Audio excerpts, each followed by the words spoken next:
ಒಂದು ಸಣ್ಣ ಪಟ್ಟಣದಲ್ಲಿ ರಮ್ಯಾ ಎಂಬ ಹುಡುಗಿಯಿದ್ದಳು. ರಮ್ಯಾಗೆ ಪಾನಿಪುರಿ ಅಂದ್ರೆ ಪ್ರಾಣ.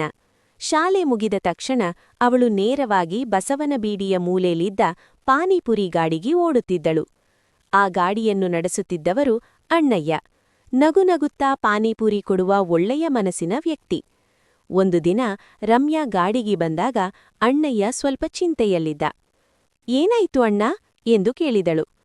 ಇಂದು ನೀರು ಚೆನ್ನಾಗಿಲ್ಲ ಅನ್ನಿಸುತ್ತಿದೆ, ಗ್ರಾಹಕರು ಕಡಿಮೆ ಎಂದ ಅಣ್ಣಯ್ಯ.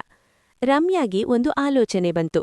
ಅವಳು ಮನೆಗೆ ಹೋಗಿ ಅಮ್ಮನ ಬಳಿ ಕೇಳಿ ಪುದೀನಾ ಕೊತ್ತಂಬರಿ ಹಾಕಿ ಸ್ವಚ್ಛವಾಗಿ ತಯಾರಿಸಿದ ನೀರಿನ ರೆಸಿಪಿ ತಂದಳು. ಅಣ್ಣಯ್ಯ ಅದನ್ನು ಪ್ರಯತ್ನಿಸಿದ. ರುಚಿ ಅದ್ಭುತ. ಮರುದಿನ ರಮ್ಯಾ ತನ್ನ ಸ್ನೇಹಿತರನ್ನೆಲ್ಲ ಕರೆದುಕೊಂಡು ಗಾಡಿಗೆ ಬಂದಳು. ಇಲ್ಲಿ ಹೊಸ ಸ್ಪೆಷಲ್ ಪಾನಿಪುರಿ ಇದೆ ಎಂದು ಎಲ್ಲರಿಗೂ ಹೇಳಿದಳು. ಸುದ್ದಿ ಬೀದಿ ಬೀದಿಗೂ ಹರಡಿತು. ಜನರು ಸಾಲಾಗಿ ನಿಂತರು. ವಾಹ್, ಎಷ್ಟ ರುಚಿ ಎಂದು ಎಲ್ಲರೂ ಹೊಗಳಿದರು.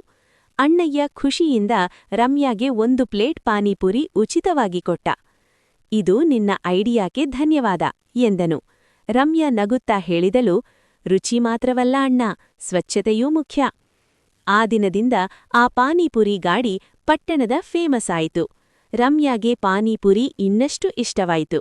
ರುಚಿಯ ಜೊತೆಗೆ ಸಹಾಯ ಮಾಡಿದ ಸಂತೋಷವೂ ಸೇರಿಕೊಂಡಿತ್ತು. ಪಾನಿಪುರಿ ಗಾಡಿ ಫೇಮಸ್ ಆದ್ಮೇಲೆ ಅಣ್ಣಯ್ಯನ ಜೀವನವೇ ಬದಲಾಯಿತು. ಬೆಳಿಗ್ಗೆಯಿಂದ ರಾತ್ರಿ ತನಕ ಜನರ ಸಾಲ. ರಮ್ಯಾ ಪ್ರತಿದಿನ ಶಾಲೆ ಮುಗಿದ್ಮೇಲೆ ಗಾಡಿಗ್ ಬಂದು ಸಹಾಯ ಮಾಡ್ತಿದ್ಲು. ನೀರನ್ನ ಸ್ವಚ್ಛವಾಗಿಡೋದು, ಪ್ಲೇಟ್ಗಳ್ನ ತೊಳೆಯೋದು ಎಲ್ಲವೂ ಅವಳ ಜವಾಬ್ದಾರಿ. ಒಂದು ದಿನ ಪಟ್ಟಣದ ದೊಡ್ಡ ಹೋಟೆಲ್ ಮಾಲೀಕ ಅಲ್ಲಿಗ್ ಬಂದ. ಪಾನಿಪುರಿ ತಿಂದ್ಮೇಲ್ ಹೇಳ್ದ, ಅಣ್ಣಯ್ಯ, ನಿಮ್ಮ ಪಾನಿಪುರಿಗೆ ತುಂಬಾ ಡಿಮಾಂಡ್ ಇದೆ. ನನ್ ಹೋಟೆಲ್ನಲ್ಲಿ ಕೆಲ್ಸ ಮಾಡ್ತೀರಾ? ಅಣ್ಣಯ್ಯ ಗೊಂದಲದಲ್ಲಿ ಬಿದ್ದ. ಹೋಟೆಲ್ ಅಂದ್ರೆ ಹಣ ಜಾಸ್ತಿ, ಆದ್ರೆ ತನ್ನ ಸಣ್ಣ ಗಾಡಿ, ತನ್ನ ಗ್ರಾಹಕರು ಇವೆಲ್ಲ ಬಿಟ್ಟು ಹೋಗೋದು ಅವನಿಗೆ ಮನ್ಸಾಗ್ಲಿಲ್ಲ. ಅಣ್ಣಯ್ಯ ರಮ್ಯಾವನ್ನ ಕೇಳಿದ, ನಿನ್ನ ಅಭಿಪ್ರಾಯ ಏನು ಮಗಳೇ? ರಮ್ಯಾ ನಗುತ್ತಾ ಹೇಳಿದ್ಲು, ಅಣ್ಣ, ನೀವ್ ಗಾಡಿ ಬಿಟ್ಟು ಹೋಗ್ಬೇಕಿಲ್ಲ, ಇನ್ನೊಂದು ಗಾಡಿ ಹಾಕೋಣ, ನಾನು ರೆಸಿಪಿ ನೋಡ್ಕೊಳ್ತೀನಿ. ಅಣ್ಣಯ್ಯನ ಕಣ್ಣುಗಳಲ್ಲಿ ನೀರ್ ತುಂಬಿತು. ಇಷ್ಟು ಚಿಕ್ಕ ಹುಡುಗಿ, ಇಷ್ಟು ದೊಡ್ಡ ಮನಸ್ಸು. ಕೆಲವು ದಿನಗಳಲ್ಲಿ ಅಣ್ಣಯ್ಯ ಇನ್ನೊಂದು ಪಾನಿಪುರಿ ಗಾಡಿ ಶುರು ಮಾಡ್ದ. 2 ಗಾಡಿಗಳಲ್ಲೂ ಒಂದೇ ರುಚಿ, ಒಂದೇ ಸ್ವಚ್ಛತೆ. ಪಟ್ಟಣದ ಹೊರಗಿನ ಜನ್ರು ಬರಲು ಶುರು ಮಾಡಿದ್ರು. ಒಂದು ದಿನ ಪತ್ರಿಕೆಯಲ್ಲಿ ಸುದ್ದಿ ಬಂತು. ಸಣ್ಣ ಪಾನಿಪುರಿ ಗಾಡಿಯಿಂದ ದೊಡ್ಡ ಯಶಸ್ಸಿಗೆ, ಸ್ವಚ್ಛತೆಯ ಪಾಠ. ರಮ್ಯಾ ಆ ಸುದ್ದಿ ನೋಡಿ ತುಂಬಾ ಖುಷಿಪಟ್ಲು.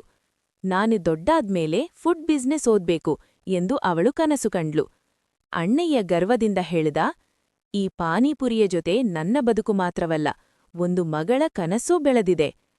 ಅಲ್ಲಿ ಪಾನಿಪುರಿ ಕೇವಲ ತಿಂಡಿಯಲ್ಲ, ಅದು ಸ್ನೇಹ, ಸಹಾಯ, ಕನಸು ಮತ್ತು ಯಶಸ್ಸಿನ ಕಥೆಯಾಯಿತು.